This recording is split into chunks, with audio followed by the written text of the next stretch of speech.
नमस्कार, मैं मौसमी चंद्रा। बातें किताबों की, ये मेरा हर बार एक नया स्तंभ मैंने शुरू किया है और मैं इसमें अच्छी अच्छी किताबें लेकर आती हूँ आपके पास। तो मेरे पास बहुत सारी किताबें मैं ख़रीदती भी हूँ और कुछ लोग मुझे भेजते भी हैं। तो आज जिनकी किताब के साथ मैं यहाँ पे हाजिर हुई हूँ, ये है नई सुबह, जो शुभदा पब्लिकेशन से प्रकाशित हुई है और इनकी लेखिका है सुनीता माथुर जी। ये कहानी संग्रह है और इसमें करीब 26 कहानियां हैं। शुभदा पब्लिकेशन की ये खासियत होती है उनका संपादकीय। मैं आपको थोड़ा सा संपादकीय एक कहानी लेकर आई हूँ, कहानी मैं सुनाऊंगी, लेकिन पहले मैं थोड़ा सा संपादकीय पढ़कर आपको सुनाना चाहूँगी। हिंदी साहित्य में कथा का बेहद महत्वपूर्ण स्थान है। देखा जाए तो कथाएं ही तो होती है जो मानव संस्कृति को दर्पण में उतार लेती है। भीतर तक झकझोर कर रख देने वाली ये कथाएं कहीं न कहीं किसी न किसी रूप में जीवन से हमारी मुलाकात करवाती है और गहरे तक मन को भीतर तक छू जाती है। सुनीता जी की रचनाओं को पढ़ते हुए मैंने यह पाया कि उन्होंने किसी भी रचना को जल्दबाजी में नहीं लिखा, बल्कि सावधानी से और वैचारिक गंभीरता के साथ विषय पर लिखा है। ये बहुत बड़ी बात है।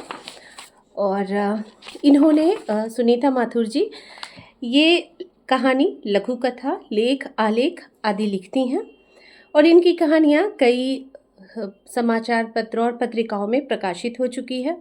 इसके अलावा, लेखन के अलावा, ये पेंटिंग, डांस, फ्लावर डेकोरेशन में अवार्ड और सर्टिफिकेट भी ले चुकी हैं। इनकी पेंटिंग एग्जीबिशन भी लगी। तो ऐसी लेखिका की किताब अगर मेरे हाथ में है तो बड़ी बात है। और आज मैं इस 26 कहानी में से एक कहानी आपको पढ़कर सुना रही हूँ, जिसका शीर्षक है विश्वास। ज़्यादातर क्या होता है कि जो बच्चे विदेश जाते हैं ना, तो उनके बारे में हम लोग यही सोचते हैं कि ये लौटेंगे नहीं इंडिया। तो ये कहानी उसी पर आधारित है। स्मिता और अनुराग के बेटे आयुष ने मेडिकल कॉलेज में टॉप किया। कॉलेज से 1 साल के लिए विदेश जाकर आगे का कोर्स करने के लिए स्कॉलरशिप मिली थी, ताकि वह किसी एक सब्जेक्ट में एक्सपर्ट होकर आ जाए। जब बेटा विदेश जा रहा था, तब माता पिता और उनकी बहन आयुष की कामयाबी से बहुत खुश थे, लेकिन माँ के मन में प्रसन्नता तो थी, पर चिंता ज़्यादा थी। आयुष की माँ ने मोहल्ले वालों को बताया था कि आयुष डॉक्टर तो बन गया, लेकिन 1 साल का कोर्स करने विदेश जा रहा है। तब सभी मोहल्ले वाले और उसके रिश्तेदार कहने लगे कि जो बेटे बाहर विदेश चले जाते हैं वे लौट कर नहीं आते, वहीं उनकी नौकरी भी लग जाती है।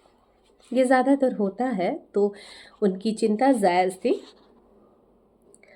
बस यही सोचकर माँ बार बार दुखी हो रही थी और आंखों में आंसू आ रहे थे।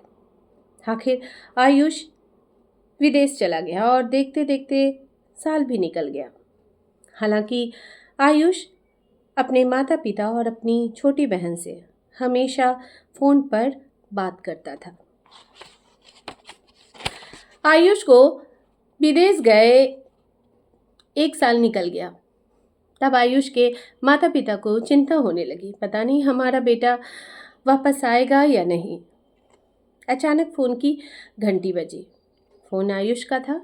उसने खबर सुनाई कि मैं वापस अपने देश आ रहा हूँ, अपने ही शहर में रहकर सबका इलाज करूँगा। विदेश से लीवर का एक्सपर्ट डॉक्टर बनकर आ रहा हूँ। यह सुनकर आयुष के माता पिता और छोटी बहन खुशी से झूम उठे। मोहल्ले वालों को बताया तो वे सब भी प्रसन्न हो गए। आज बहुत बड़ी खुशी का दिन था। अभी तक ऐसा नहीं हुआ था कि कोई बाहर जाकर वापस आया हो। जो भी बच्चे विदेश गए वह वहीं बस गए। 2 दिन बाद आयुष आने वाला था। घर वालों के अलावा सभी लोगों ने अपने मोहल्ले को भी उसके स्वागत में फूलों से सजा दिया और आयुष के आने का इंतज़ार करने लगे। फिर वह दिन आ ही गया जब आयुष अपने घर वापस आ पहुंचा। आखिर घर वालों की उम्मीदों की जीत हुई थी। सबके मुंह से एक साथ निकला, आज हमारे शहर को एक योग्य डॉक्टर तो मिला जिसकी सोच भी अपने देश के लिए है। तो ये थी सुनीता माथुर जी की किताब से एक कहानी। और उम्मीद है जिन्हें भी ये कहानी अच्छी लगी होगी वे ज़रूर इस किताब को लेंगे, और मेरी शुभकामनाएं हैं इनके साथ। किताबें छपती रहनी चाहिए और बहुत ज़रूरी है हिंदी साहित्य के लिए। तो अगली बार फिर मिलती हूँ एक नई किताब, एक नई कहानी के साथ। तब तक के लिए अपना ख्याल रखें और किताबें पढ़ते रहें।